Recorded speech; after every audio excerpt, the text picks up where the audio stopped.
Nadwi Islamic wise channel کے پیارے ناظرین، آج میں آپ لوگوں کو بہت بہترین بات بتانے جا رہا ہوں۔ اس سے پہلے کہ ویڈیو کو لازمی سبسکرائب کر دیں۔ بھائی، آپ لوگوں سے بہت زیادہ ریکویسٹ ہے کہ ویڈیو کو زیادہ سے زیادہ شیئر کریں اور سبسکرائب بھی کر دیں، کیونکہ اس سے آپ کے موبائل میں کچھ ہونے والا نہیں، آپ کے ایک سبسکرائب سے ہمارے چینل کا پروموشن ہو جائے گا اور اللہ تبارک و تعالی آپ لوگوں کو اس کا بہترین بدلہ دے گا۔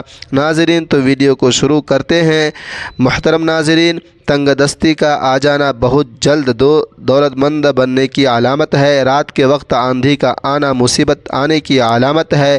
خواب میں اپنی موت کو دیکھنا عمر لمبے ہونے کی علامت ہے۔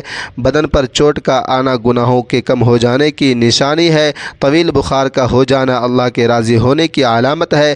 وسائل کا آپ کے پاس چل کر آنا اللہ کے راضی ہونے کی نشانی ہے۔ دھوکہ ملنا رب کی طرف سے سیدھا راستہ ملنے کی نشانی ہے۔ گھر میں بلیوں کا آنا کاروبار میں برکت آنے کی نشانی ہے۔ گھر میں مور کا اڑ کر آ جانا گھر میں رزق بڑھنے کی علامت ہے۔ گھر میں سفید کبوتر اڑ کر آ جانا گھر میں خوشحالی آنے کی علامت ہے۔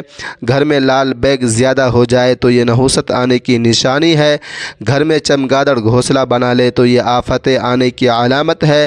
بلا وجہ پانی کی پیاس لگنا اچھی ہونے کی علامت ہے، صحت اچھی ہونے کی علامت ہے۔ روٹی کھانے کے بعد گیس خارج ہونا طاقتور ہونے کی علامت ہے۔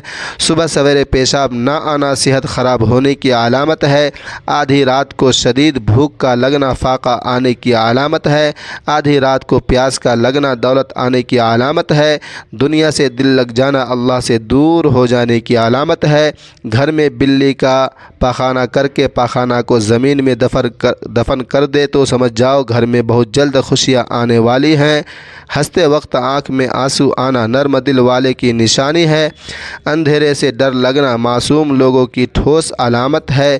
روٹی کھانے کے دوران چھینک کا آنا عمر لمبی ہونے کی نشانی ہے۔ کامیابی بازاروں میں نہیں بکتی بلکہ انسان اپنے عزم و حوصلے سے حاصل کرتا ہے۔ نئے دن کے ساتھ نئی طاقت اور نئے خیالات آتے ہیں۔ منزلیں سپاہیوں کا استقبال کرتی ہیں۔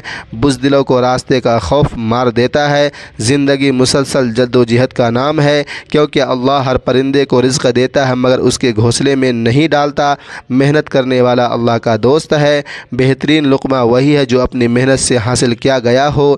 کمزور انسان گلہ کرتا ہے کہ حالات ہی ایسے تھے کہ میرے خواب چھن گئے۔ بہادر انسان کہتا ہے انہی حالات نے مجھے خواب دیکھنے پر مجبور کیا تھا۔ ناکامیوں کے ڈھیر میں سے کامیابی ڈھونڈ نکالنا بڑے لوگوں کی پہچان ہے۔ ہاتھی کے دانتوں کو پیس کر جلد پر لگایا کرو، جلد چمکدار ہو جائے گی۔ محنت اور برداشت کامیابی کی چابی ہے۔ پودینے کی ڈنڈیوں کو چبانے سے جوانی آتی ہے۔ پیاز کو کاٹ کر مسالہ کو کرو، بدن کی جلد تازہ ہوگی۔ پتھروں کی چوٹ ہر پھلدار درخت کا نصیب ہوتا ہے۔